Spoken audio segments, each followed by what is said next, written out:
যে রব তাকে জন্মের আগে চিনেছে, তার খাওয়ার ব্যবস্থা করেছে, তার বাঁচার ব্যবস্থা করেছে, তার মা চিনতো না, বাবা চিনতো না, কেউ জানতো না।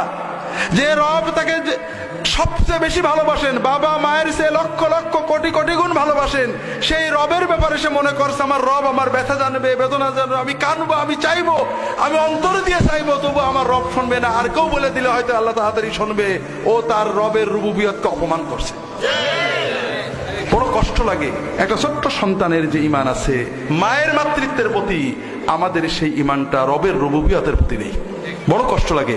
সন্তানকে যখন মা দাদির কোলে যায়, খালার কোলে যায়, কিন্তু মা যখন রাগে যেটা চড় দেয়, দাদি যখন নিতে আসে খালার দেয় নাকি মা? দেয় না। ও জানে মা যখন খুশি থাকে সবাই ভালো, আর মাকে রাগিয়ে কোথাও যাইতে নেই। আগে মা, তারপরে আর বান্দা। যখনই একটু কষ্ট হয়, কষ্ট কে দেয়? যখন মা বাচ্চাকে বলে দূর হয়ে যা, তার মানে কি মা চাই যে দূর হয়ে যাক? মা যখন বলে আর আমার মা ডাকবি নে, তখন কি মা সত্যিই বলে আর আমার মা ডাকবি নে? তার মানে তুই ভালো হয়ে মা ডাক। আল্লাহ আমাদের ভালো চান, আল্লাহ আমাদের জান্নাত চান। আমরা তো আপনাদের পকেট চাই। আল্লাহ কি চান আমাদের? আমরা যখন দুনিয়া আখিরাতের ক্ষতিকারক কোনো কাজ করি, তখন আল্লাহ আমাদের বিপদ আপদ দেন যে বান্দা ভালো হয়ে ভালোর পথে যাক। আপনি আল্লাহকে, আল্লাহ আমি অন্যায় করে ফেলেছি, আল্লাহ বিপদ কাটিয়ে দেবে।